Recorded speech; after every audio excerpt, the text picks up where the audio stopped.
Estou trazendo essa informação que eu acabei de compartilhar com vocês, porque falando da sucessão do Congresso Nacional, o presidente do Senado, Rodrigo Pacheco, afirmou que pretende seguir no mandato de senador, só que ele desconversou sobre um possível convite para assumir algum cargo importante, algum ministério no governo Lula.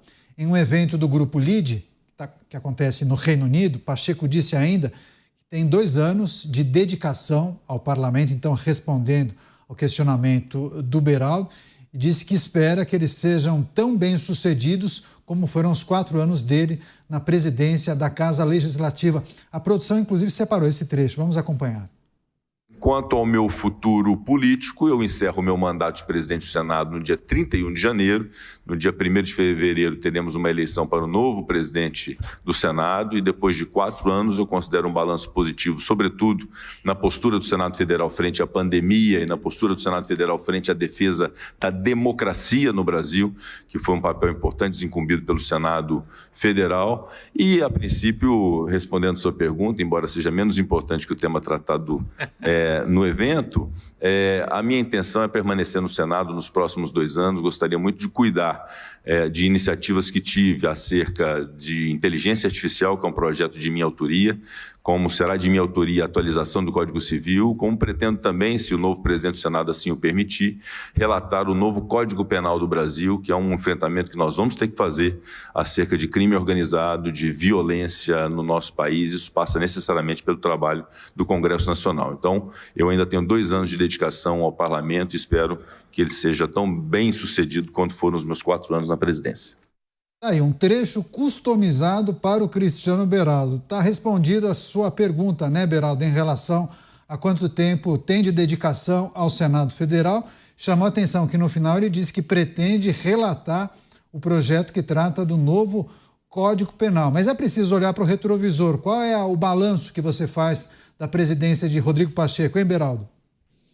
Bom, ele fez uma avaliação que é a que ele deveria fazer mesmo, né? Enaltecendo aí os pontos que ele julga importantes da sua gestão à frente do Senado Federal, do Congresso Nacional.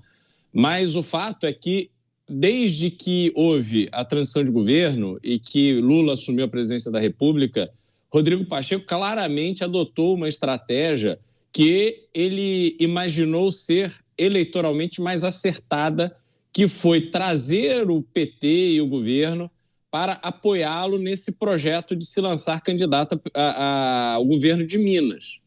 Só que isso claramente gerou a ele um desgaste muito grande e a ponto dele se tornar hoje uma pessoa que já vi vídeo circulando pela internet, que às vezes em lugares públicos acaba sendo vaiado.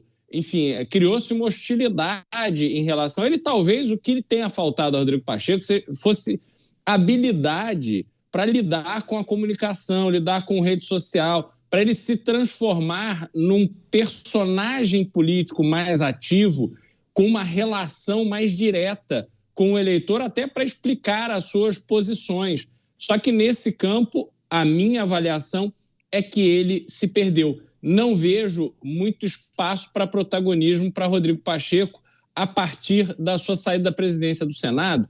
E até esse projeto de relatoria da reforma do Código Penal brasileiro, eu acho que até isso ele vai enfrentar uma reação pública, porque há um alinhamento dele, acho que isso é inegável, com um governo que acaba adotando posições que não são suficientemente duras para a população reconhecer um esforço efetivo no combate ao crime, no enfraquecimento dessas organizações criminosas que hoje dominam o Brasil. Então, infelizmente, acho que o futuro político de Rodrigo Pacheco será bastante desafiador. Pessoas aqui nos escrevem questionando a possibilidade de ele ganhar algum certo protagonismo com a relatoria desse projeto, essa revisão do Código Penal, mirando talvez uma indicação a alguma corte superior, enfim, algo que já foi aventado, inclusive, no passado, antes, inclusive, da possibilidade de ele disputar o governo de Minas Gerais. Você, Mota, as expectativas para Rodrigo Pacheco, mas também uma reflexão sobre o mandato dele de presidente dessa, que é uma casa tão importante, a Casa Revisora, né, Mota? Não faltam temas importantes a serem tratados pelo Senado. Muitos desses temas não avançaram por decisões do atual presidente do Senado. São temas que têm a ver, por exemplo, com o reequilíbrio entre os poderes. Agora, eu acho que é cedo dizer, especular sobre o futuro, porque a oferta de um ministério, dependendo do ministério, às vezes é o tal ministério porteira fechada, e essa oferta pode ser bastante tentadora. Então, só o tempo dirá. Você, Dávila, Rodrigo Pacheco, reta final de mandato como presidente do Senado Federal, ele afirmando que irá prosseguir no Senado, inclusive elencando aí projetos que ele deverá se dedicar, inclusive torcendo para que seja o relator da revisão do Código Penal. Dávila. Caniato, ele tem um faro político. Viu nessa eleição que estar associado ao PT é, na verdade, ter uma âncora no pé que vai te afundar na carreira política. Ocupar um lugar no ministério hoje que não tem verba e não tem poder é um suicídio político, porque vai ficar com o carimbo de petista, sem recurso e atrelado a um governo que nos próximos 2 anos vai ter que explicar a cada dia algo muito indigesto. Por que a inflação sobe?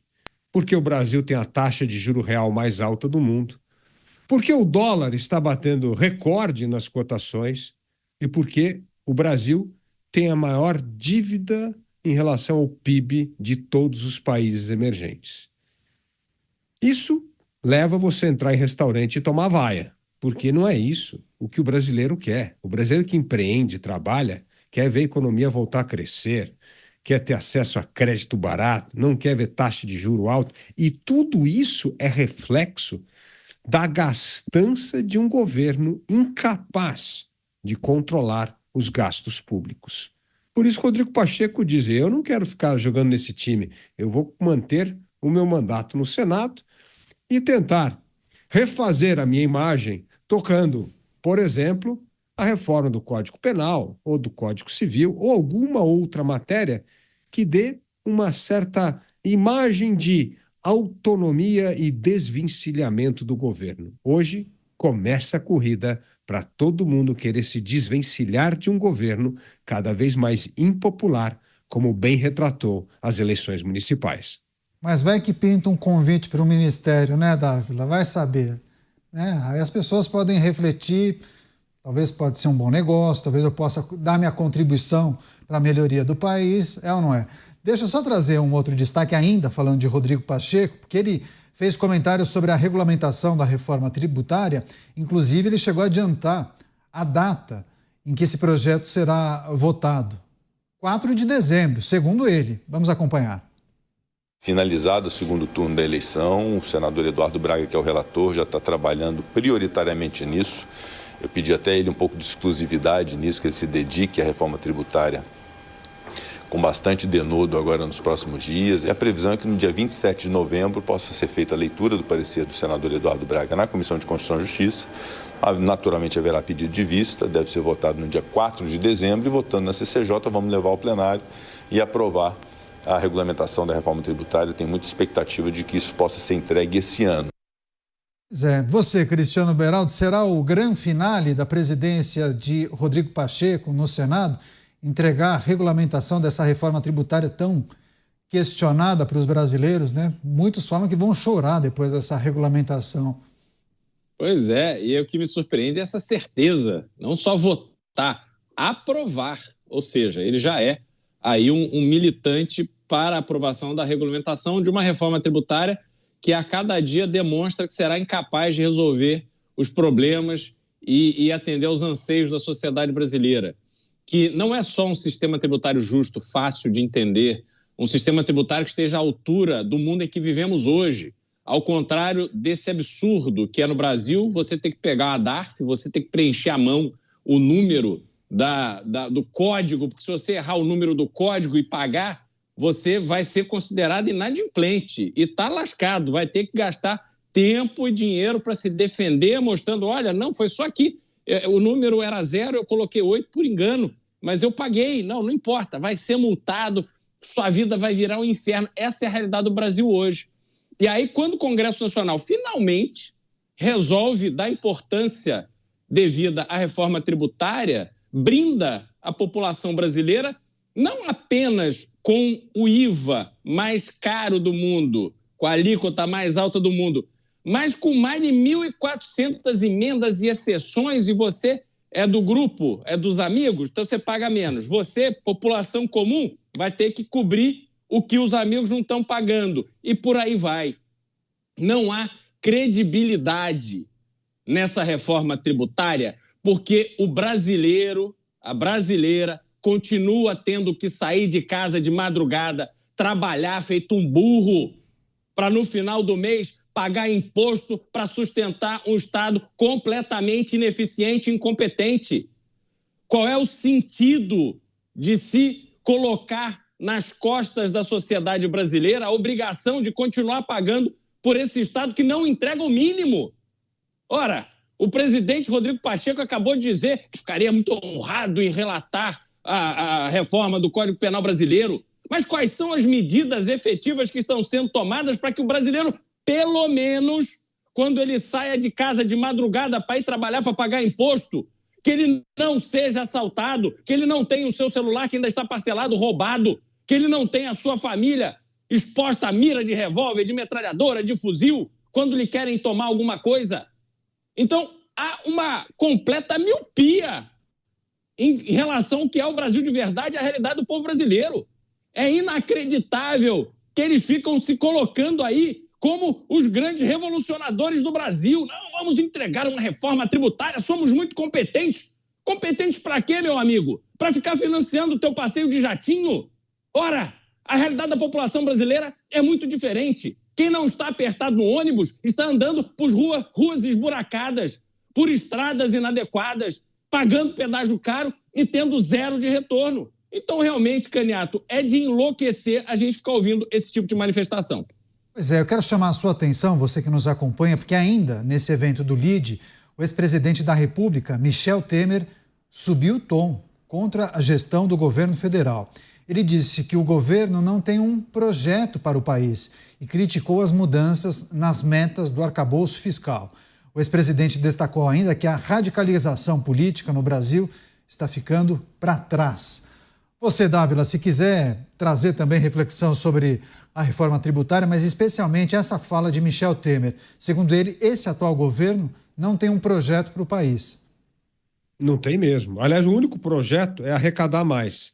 É aumentar a arrecadação. Só tem um projeto, é esse, aumentar a arrecadação, cobrar mais imposto. Não tem outro projeto. E é bom lembrar que na gestão de Michel Temer, 2 anos e 7 meses, nós aprovamos a reforma trabalhista, nós aprovamos a reforma do ensino médio, nós andamos muito com a reforma previdenciária, nós aprovamos o teto de gasto. Veja o que é um governo com pouco tempo, 2 anos e 7 meses, foi esse o governo de Michel Temer, quantas coisas foram aprovadas porque tem uma pessoa sentada na presidência da República que tem noção das prioridades do país. E outra sabe articular com o Congresso a aprovação dessas medidas. E um presidente extremamente impopular conseguiu aprovar isso com recordes de impopularidade. Isso é que mostra habilidade política, coisa que esse governo não tem nenhuma. Não tem plano de governo a não ser aumentar a arrecadação. E é temeroso o presidente do Senado dizer que até o dia 4 de dezembro vai aprovar a nova reforma tributária, porque a regulamentação feita na Câmara Federal é digna de ir direto para a lata do lixo. Criou-se milhares de exceções, impostos diferenciados, tudo contrário ao que deveria ser o imposto de valor agregado e a simplificação das regras. Não simplificou nada, criou um monte de exceções e estabeleceu o IVA mais alto do mundo. Portanto, não acho que o Senado, em um mês, vai conseguir limpar toda essa sujeira que veio da Câmara e fazer uma regulamentação à altura do que era o projeto, original. Não acho que isso vai acontecer. E se aprovar ou ratificar grande parte do que veio da Câmara, nós vamos ter uma péssima reforma tributária, que vai trazer duas coisas: continuar fazendo com que o brasileiro pague a carga tributária mais alta entre todos os países emergentes e sem nenhuma perspectiva de que o imposto vai cair a médio prazo. Pois é, muitos defensores da reforma tributária se frustraram e esperam o pior, inclusive, na regulamentação dessa proposta que tramita no Congresso Nacional. Mota, se quiser fazer um combo, reforma tributária e também as falas do ex-presidente Michel Temer, para ele, o atual governo não tem projeto para o país. Bom, a reforma tributária é a deforma tributária, com D. Eu vou resumir o meu comentário sobre a reforma nisso. O governo do presidente Temer foi responsável por pelo menos duas iniciativas importantes: a reforma trabalhista e o teto de gastos. O teto de gastos sumiu, trocaram por um tal arcabouço.